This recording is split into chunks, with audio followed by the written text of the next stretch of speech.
Je vais fermer tous les restaurants de Gusto Family. Les hommes et l'ego, c'est très compliqué. Votre journée type de travail. Je suis pas un grand chef, je bois pas beaucoup. Pourquoi Expliquez-moi. Parce que mon épouse travaille dans la banque, C'est ça, vous essayez de fuir. C'est très compliqué. Coucou mes amis, c'est Masha Edo et aujourd'hui on va parler avec le fondateur de Gusto Family. Une personne qui possède 3 restaurants au Cours Saleya et 7 restaurants sur la Côte d'Azur. On y va? Bonjour Monsieur Canatella, merci d'accepter cette interview. Si vous pouvez commencer par vous présenter pour ceux qui ne vous connaissent pas et raconter un peu votre histoire. Philippe Canatella, donc je suis le PDG d'un groupe de 7 restaurants, d'une boulangerie-pâtisserie et de laboratoires de production qui font B2B, B2C.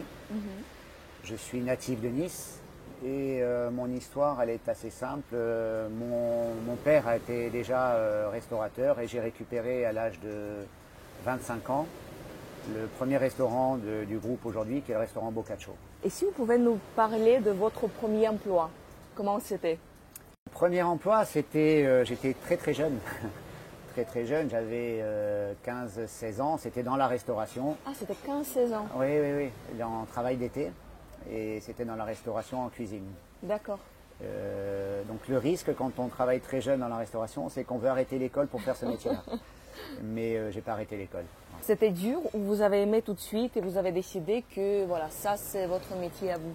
Alors c'était dur et ensuite l'année d'après j'ai travaillé en salle et j'ai préféré le contact avec la clientèle. Donc toujours assez difficile, assez physique. Par contre l'interactivité avec les clients c'était quelque chose de magique que j'ai pas perdu encore, ça me plaît beaucoup. Entre cuisine et salle, c'est toujours... Ce sont 2 mondes différents. En salle on a ce contact avec la clientèle, un échange, des relations humaines intéressantes. Oui. Et en cuisine, on a, c'est le moteur d'un établissement, c'est ça. Déjà. Et on a cette créativité, cette ébullition qui fait que on a quelque chose en tête, on le transforme et on trouve quelque chose dans l'assiette. Ça, c'est le beau travail du cuisinier. En salle, vous pouvez avoir un client pas tout à fait génial et de temps en temps, ça peut être stressant. En cuisine, vous avez toujours la même équipe, donc c'est... En cuisine, ça peut être stressant aussi. Ça dépend des chefs. Ça peut être stressant aussi. Un plat qui ne va pas comme on voudrait, beaucoup de monde en salle, beaucoup de commandes qui arrivent en cuisine. Le cuisinier, il est caché. Oui. Le serveur en salle, il est présent et c'est l'interface entre le problème en cuisine et le problème en salle. Donc c'est vrai qu'il faut arriver à gérer ça. Mais quand on aime les clients, qu'on aime satisfaire les clients, on trouve toujours une solution. Même si le client est mal luné, on trouve toujours une solution. Il y a cette expression que le client a toujours raison. Selon vous, le client peut-il de temps en temps avoir tort ou il a toujours raison? Alors on dit le client est roi. C'est ça. On dit le client est roi. Vous êtes d'accord avec ça? Je suis d'accord avec ça à 90%. Ok. Voilà. Aujourd'hui, le client, il est roi. Et le client, il faut de temps en temps un peu le diriger, le canaliser aussi. Oui. Voilà. Parce qu'il y a cette problématique aussi de l'influence des réseaux sociaux. C'est ça. Donc les réseaux sociaux, c'est magique, c'est très bien. Mais les clients avec les réseaux sociaux, ils arrivent déjà avec plein d'images, plein d'idées en tête, qui ne sont pas toujours en adéquation avec ce qu'on peut faire le jour J. C'est vrai. Voilà. Et selon vous, quelle tendance on peut observer ces dernières années en restauration, en termes de cuisine, service, décoration, tout? Alors, en termes de cuisine, je pense que le sharing est très important. D'accord. Voilà, les clients aujourd'hui, ils veulent avoir de la convivialité à table, le partage. Ça, c'est la grosse tendance, c'est ça, le partage, avec plein de petits plats à essayer. C'est un peu terminé, l'entrée, plat, dessert et le verre de vin. On est en sortie de ça, on commande plusieurs entrées assez accessibles et ensuite les gens commandent leur plat. Donc la tendance en termes de commande, elle est là. L'atmosphère client, très important. Avant, notamment en Italie, ça arrivait beaucoup plus tard qu'en France. La décoration, la musique, la végétalisation, tout ça c'était accessoire. Aujourd'hui, l'atmosphère client devient presque plus important que l'assiette. Vous avez beaucoup de restaurants. Comment maintenant vous élaborez les cartes de vos restaurants? Est-ce que vous avez certaines recherches ou c'est juste le chef qui décide quelque chose? Comment ça se passe? Alors, les cartes des restaurants sont élaborées avant toute chose avec la saisonnalité. Ah, d'accord. Aujourd'hui, on rentre dans une période de cep, par exemple. Donc toute la semaine dernière, j'ai fait avec mes 7 chefs, les uns derrière les autres, la carte pour un mois. Et on fait une carte dédiée un petit peu à ce produit-là. On le met en valeur. Une fois qu'on a fait la carte, en même temps d'ailleurs, il faut aller chercher le bon produit. Tant qu'on n'a pas le bon produit au juste prix, on ne peut pas mettre une carte en place. Mais on fait en commun avec le chef de cuisine et ses collaborateurs. On passe très facilement une semaine, 10 jours à faire la carte. D'accord, mais ça se passe comment? C'est le chef qui vous propose des plats et vous dites oui ou non, ou c'est vous pouvez proposer? Qui commence en fait? Le chef propose, je propose. D'accord. C'est un travail d'équipe. D'accord. C'est un travail d'équipe. Il propose des plats, il fait des essais, on fait des dégustations. Oui. Je pense que ça, c'est trop dans l'assiette. Il y a trop de cuisson. Est-ce qu'on va pouvoir ce plat le faire tous les jours de la même manière? Très important. Parce que quand on fait des dégustations, le chef et les cuisiniers font très très attention. Ensuite, la problématique, c'est de se dire, ce plat-là, un samedi soir où il y a beaucoup de monde, est-ce qu'on va exactement le sortir de la cuisine de la même manière? C'est ce qui m'intéresse. Si vous pouvez donner peut-être un conseil aux restaurateurs débutants, comment trouver un bon fournisseur des produits? Par quoi il faut commencer? Voilà. Qu'est-ce qu'il faut faire? Alors, si je peux donner un conseil à un restaurateur débutant. Il ne faut pas commencer? Non, il ne faut pas commencer. Si, parce que c'est un beau métier. Compliqué, mais c'est un beau métier. C'est de faire très attention à l'achat des produits. D'accord. C'est fondamental. Oui. C'est fondamental. Et de ne pas avoir un fournisseur par produit, mais minimum 2 fournisseurs par produit. Ok. Parce que de mettre les gens en concurrence, on va gagner en qualité de produit. Si vous n'avez qu'un fournisseur, c'est pas bon. Mais c'est pas moins cher de commander toute la quantité chez un fournisseur que... Il faut commander toute la quantité chez un fournisseur si on a une grande confiance. Oui. Mais de temps en temps, il faut les mettre en concurrence. D'accord. Parce que plus vous faites de volume, plus vous êtes intéressant pour votre fournisseur. Mais à un moment donné, inévitablement, il faut qu'il y ait un peu de bagarre chez le fournisseur. C'est vrai. Voilà. C'est vrai. Il faut bien acheter pour pouvoir vendre un juste prix au client. Ok. Sinon, vous êtes obligé de vendre trop cher. C'est ça. Après, surtout maintenant, avec les les hausses des prix partout, c'est de plus en plus difficile. Voilà. Donc, il faut faire attention. Et les dégustations, qui participe aux dégustations? Alors, On peut venir pour participer, je veux dire. Vous êtes la bienvenue. Les dégustations, quand nous faisons des essais avant de sortir la carte, d'imprimer la carte, les managers des établissements, le directeur opérationnel, moi-même, et le cuisinier, le chef. C'est la partie la plus agréable de mon métier. C'est ça. Tout le reste est compliqué. Ça, c'est la partie agréable. Et si on passe vers ça, donc, si vous avez les tâches que vous n'aimez pas du tout, mais il faut les faire? Je suis quelqu'un qui n'aime pas le bureau. D'accord. Voilà, les tâches administratives. La paperasse, tout ça. La paperasse. Alors, tout ce qui est lié au social. D'accord. Alors, moi, j'ai 350 collaborateurs. 350 collaborateurs il y a 10 ans. Oui. C'était pas facile, mais c'était gérable. Oui. Aujourd'hui, en 2023, 350 collaborateurs en 2023, c'est ingérable. Si vous pouvez me décrire votre journée type de travail. À quelle heure vous vous réveillez? Qu'est-ce que vous faites après? Voilà, du matin jusqu'au soir. Alors, mon réveil le matin, c'est 6h30. Parce que c'est naturel, c'est comme ça. Voilà.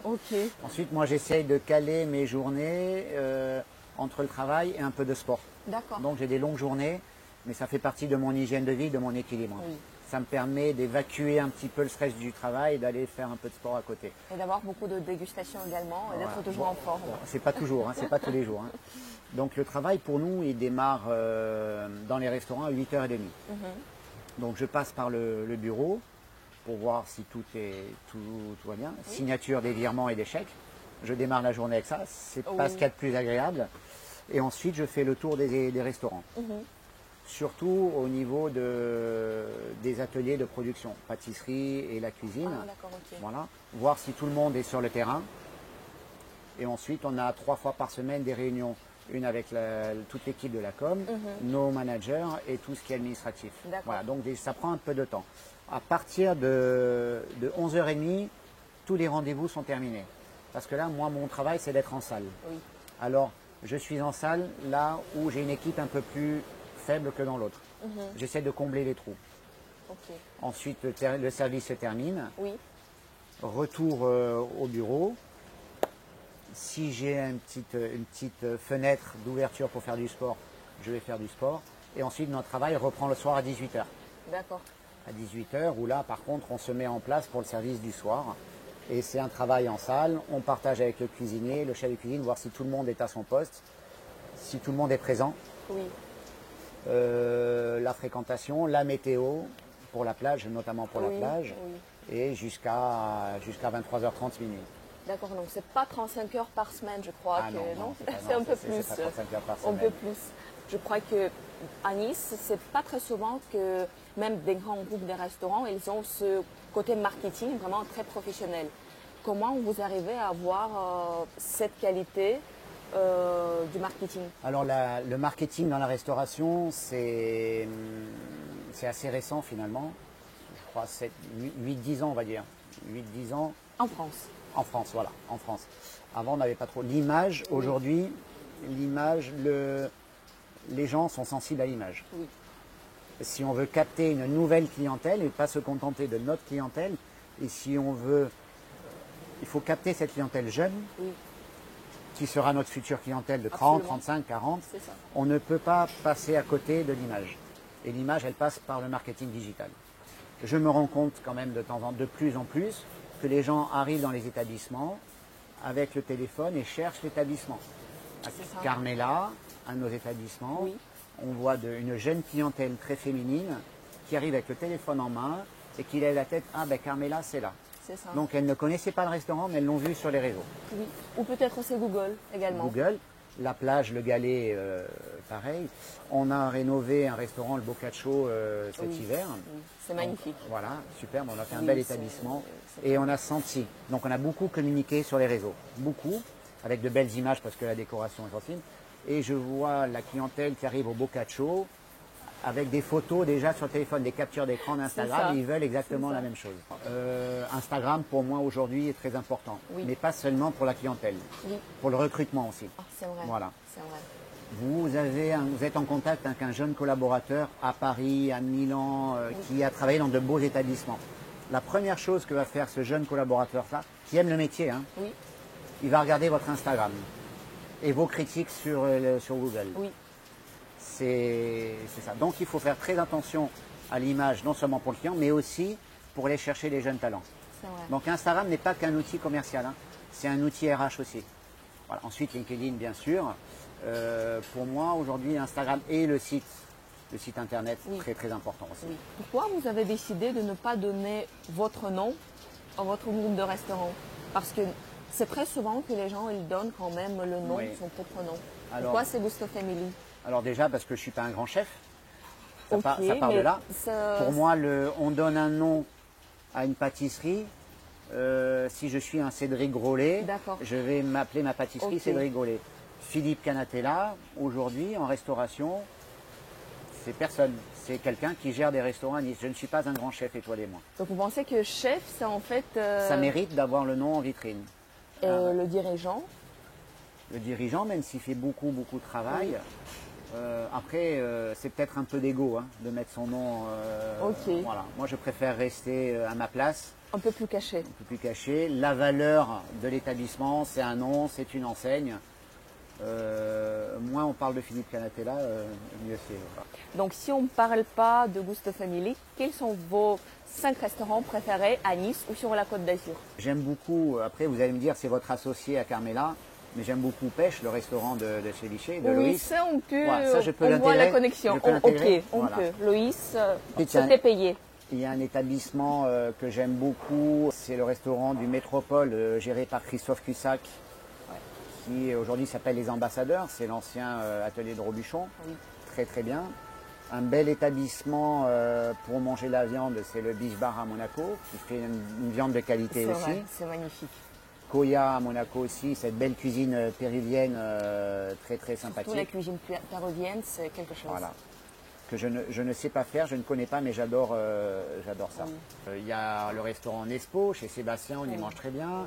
Il y a Loupantaille, chez Christophe, on y mange très bien aussi. Voilà. Donc vous voyez, des restaurants différents. On ne va pas chercher la même expérience Koya complètement différent, très marketé, très un peu show-off et patati. Oui. Le Beef Bar, on va manger de la viande. Oui. Sébastien, c'est un restaurant soigné, Victor Hugo. Hein. Oui. Chez Loïs, du poisson cru très bien préparé. Oui. Oui. Et donc, on a nos petites... Et puis, quand on veut passer une soirée tranquille avec son épouse, je vais au Métropole chez Christophe Cuissac, il nous bichonne et on se fait la petite soirée sympathique. C'est vrai. Mais avez-vous pensé d'ouvrir un restaurant avec un autre type de cuisine? Comme vous n'êtes pas chef, vous pouvez embaucher un chef péruvien ou je ne sais pas.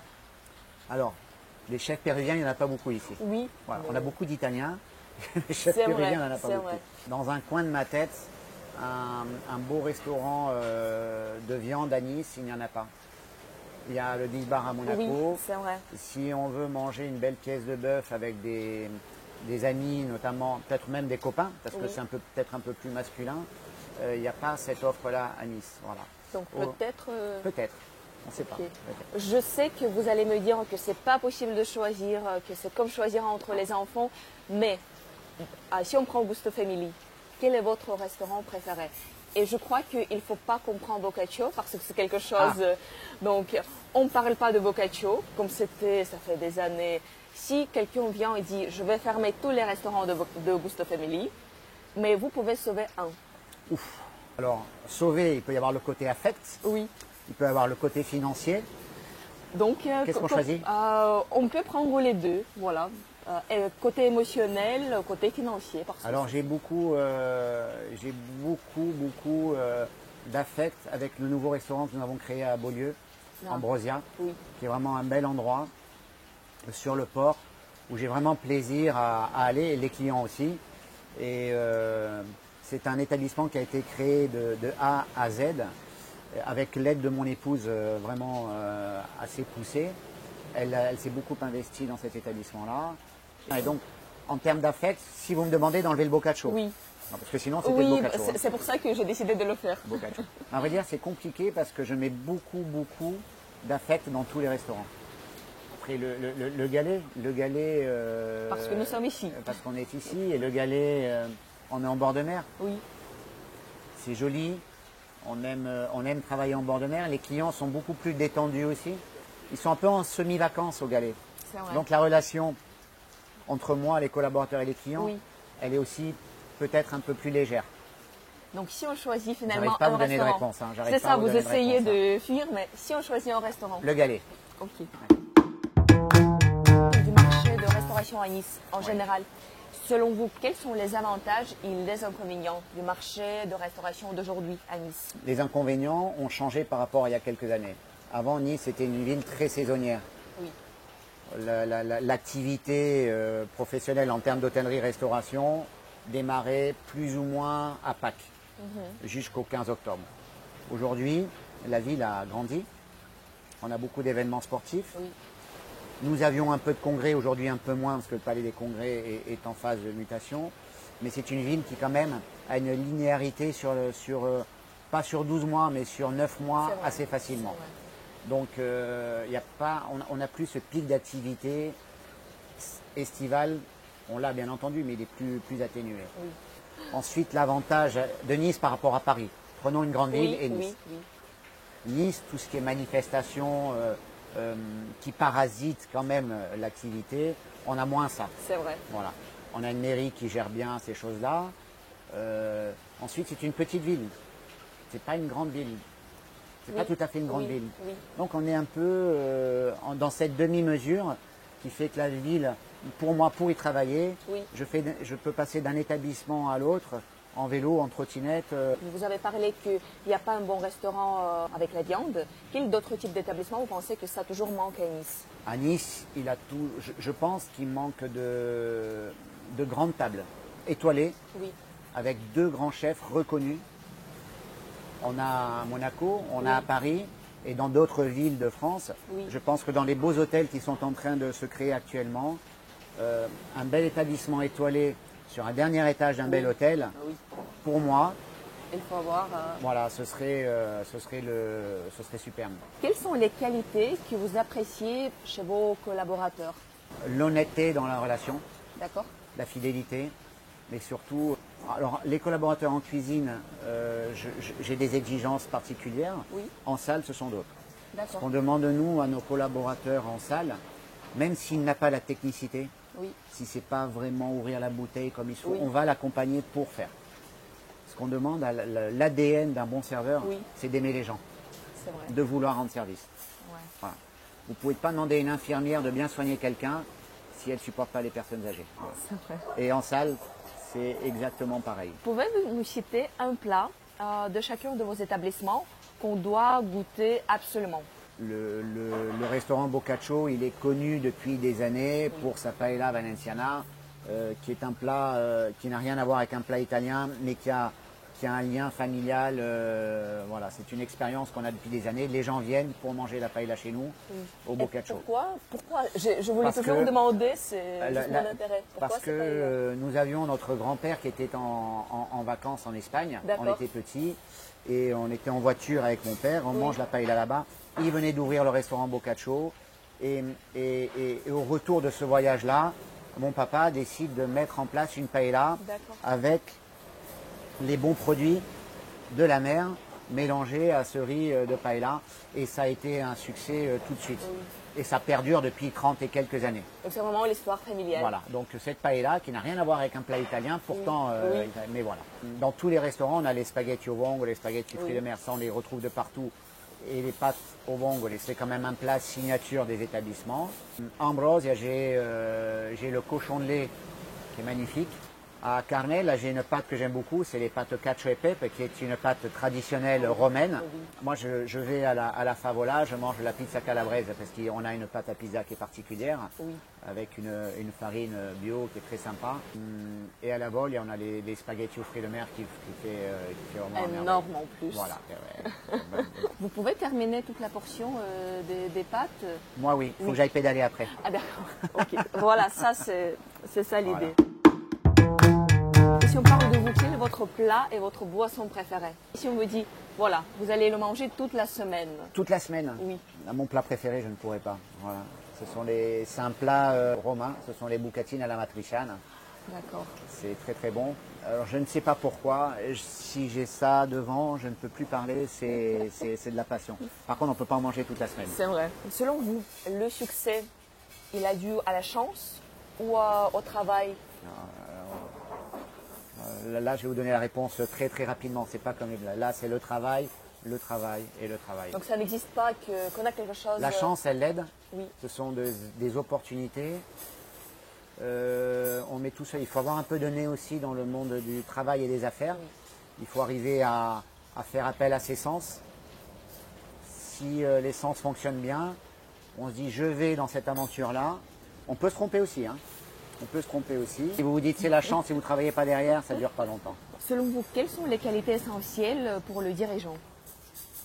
Ou quelle personne ne peut pas être dirigeant? On ne peut pas être dirigeant aujourd'hui si on pense que tout doit passer par soi. Il faut faire confiance. Il faut faire confiance, il faut accompagner les gens.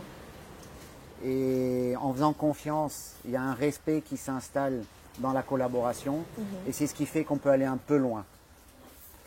Si le dirigeant aujourd'hui pense toujours avoir raison, prendre des décisions sans consulter, ça peut marcher hein, à court terme, mais sur le long terme, ce sera peut-être un peu plus compliqué. Et le dirigeant aujourd'hui, ça doit être un outil multifonction. C'est ce qui est un peu complexe. Il y a le financier à gérer, le social, la com, le technique, la cuisine, l'hygiène, les tenues vestimentaires, la municipalité, la sécurité. Et j'en ai comme ça, on peut passer la journée. Ouais. Voilà. Donc il faut être un peu un couteau suisse. Savoir tout faire comprendre à votre collaborateur que s'il ne peut pas le faire, peut-être que vous pouvez le faire à sa place. Oui.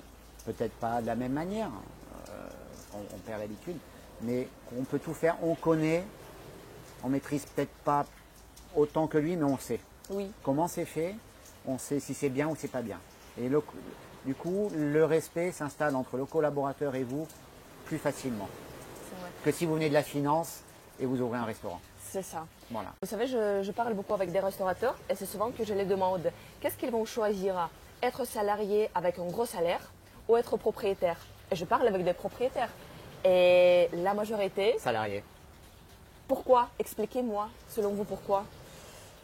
Ben, tout simplement parce que, avec un gros salaire. Hein. Oui, avec un gros salaire, c'est ça. Mais propriétaire, il peut avoir la même salaire, pas salaire, mais il n'est pas dit que propriétaire ait des plus gros salaires que certains des collaborateurs. Hein. Oui. Bon, parce que vous n'êtes concentré que sur ce qui vous passionne. Oui. Si vous êtes salarié, vous êtes un bon directeur de salle, bien entendu, on va vous donner un cahier des charges à suivre, il y a une direction, il y a un plan de travail avec des petits inconvénients dans chaque tâche. Oui. Par contre, vous n'êtes concentré que sur votre cœur de métier. Oui. On ne va pas vous court-circuiter avec des démarches administratives. Oui. Si un collaborateur ne va pas, vous appelez le bureau, je ne peux plus garder ce monsieur-là, vous gérez le problème. Donc, un patron, il doit tout gérer. Oui. Un chef de cuisine, aujourd'hui, il faut qu'il fasse très attention. Beaucoup de chefs de cuisine se disent, je vais ouvrir mon restaurant. C'est très très bien, et je dis attention. Ouvrir un restaurant pour un chef de cuisine, souvent les chefs de cuisine veulent sortir de la cuisine pour s'émanciper, Oui, etc. oui. Pour moi, c'est une erreur colossale. Oui, pourquoi? Parce que pas tout le monde est apte à sortir de sa cuisine. Ok. Et quand un très très bon chef de cuisine met du cœur dans son assiette, sa place, elle est là. Patron ou employé. Sa place, elle est en cuisine. Okay. La salle, c'est un autre métier. Et voilà. Quel conseil vous pouvez donner à quelqu'un qui pense peut-être d'ouvrir un restaurant? On va prendre l'exemple d'un jeune de 30 ans qui veut ouvrir un restaurant. Aujourd'hui, oui. On a un petit problème. C'est que les jeunes restaurateurs veulent ouvrir en se disant « je veux le même rythme de travail que quelqu'un qui ne fait pas la restauration, notamment mon épouse ou ma compagne ».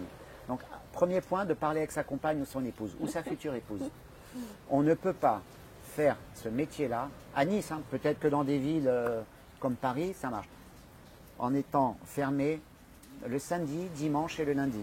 Parce que mon épouse travaille dans la banque et elle a le samedi, dimanche. C'est très compliqué. Financièrement, ça ne tiendra pas longtemps. C'est vrai. Parce que vous perdez quand même le gros du chiffre d'affaires. C'est le vendredi, samedi, dimanche. Les plus grosses journées sont le dimanche et le samedi. C'est ça. Donc il faut expliquer à votre compagne, le samedi, dimanche. La vie change. La vie change. Après, on trouvera toujours des solutions pour une fermeture annuelle. Voilà. Oui. Donc ça, c'est le premier point. Deuxième point, il faut comprendre que c'est un métier physique. C'est un métier physique. Et inévitablement, on fera toujours à manger dans nos restaurants. Oui. On apportera toujours des assiettes, il y aura toujours de la manutention à faire. Métier physique. La curiosité. Si on perd la curiosité de ce qui se fait dans d'autres endroits, le voyage, on revient d'un voyage, on a rechargé les batteries non seulement en termes de repos, mais surtout en termes d'idées. On revient, on a essayé d'autres cultures, d'autres plats, d'autres restaurants, on est sorti de notre atmosphère et on revient, on a envie de changer toutes les cartes, on a plein d'essences nouvelles et voilà. Notre cerveau a été connecté à autre chose. Oui. Ensuite, il faut faire très, très, très attention. On en parlait tout à l'heure, les achats. Oui. C'est assez basique comme raisonnement, mais si on est bon dans notre métier, on connaît la cuisine, on va remplir la salle, mais le but c'est de bien acheter, faire rentrer les clients qui dépensent, mais éviter que cet argent-là sorte trop vite. Donc si on ne fait pas attention aux achats et aux dépenses, on est en train de parler de quelqu'un qui ouvre un restaurant pour durer assez longtemps. Hein. L'éphémère, bon, tout le monde sait le faire, l'éphémère. Hein. Vous savez, selon les statistiques, 30% des restaurants, ils se ferment dans 1 an. Donc après l'ouverture, selon vous, pourquoi il y a beaucoup de restaurants qui s'ouvrent après dans 1 an, 2, 3 ans, c'est fini? Qu'est-ce qui se passe? Il y a la problématique du financement et des loyers. D'accord.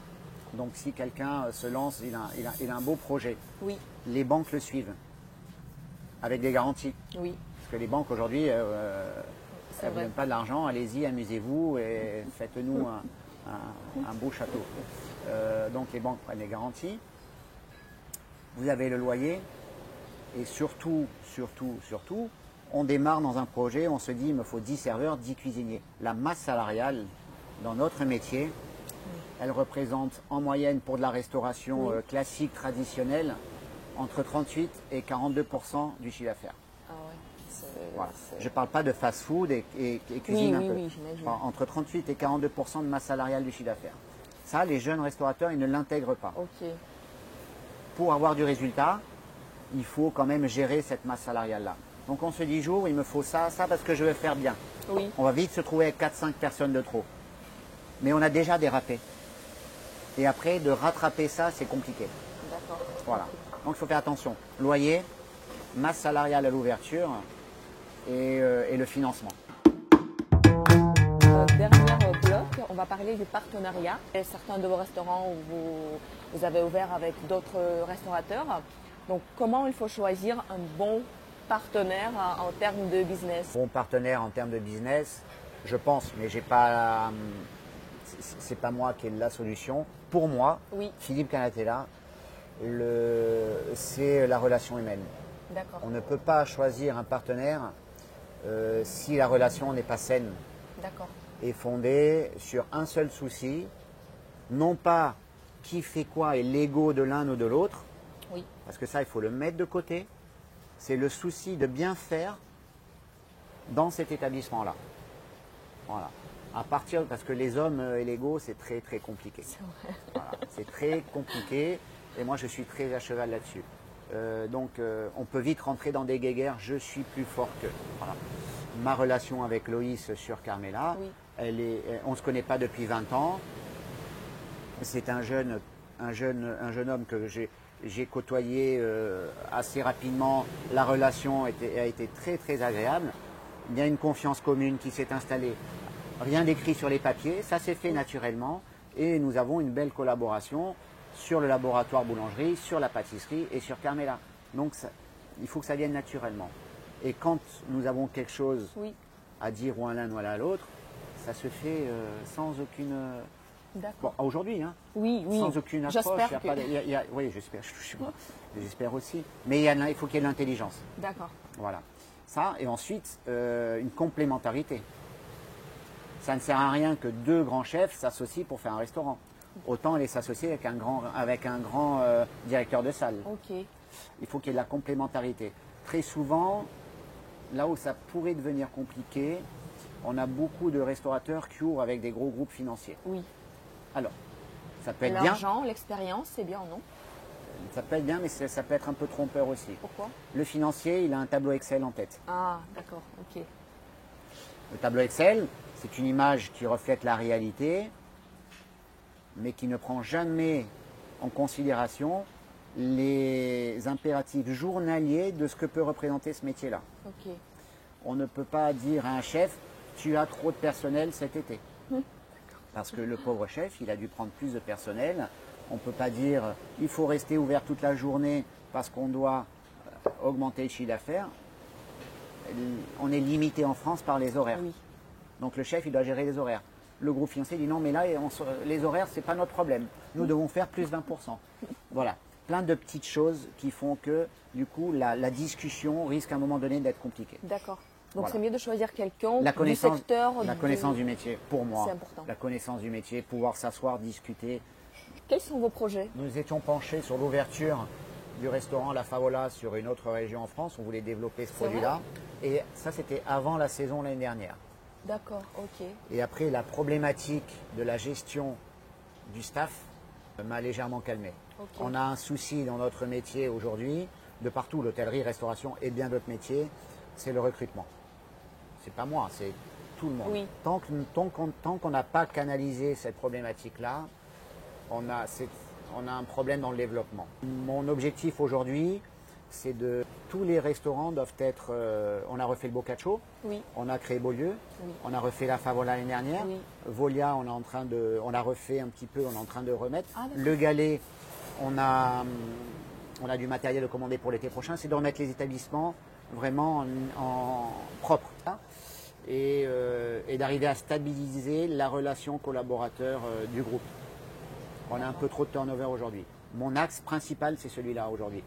Pour pouvoir me dire, ok, j'ai du collaborateur, j'ai 300 collaborateurs en CDI, j'ai un socle solide.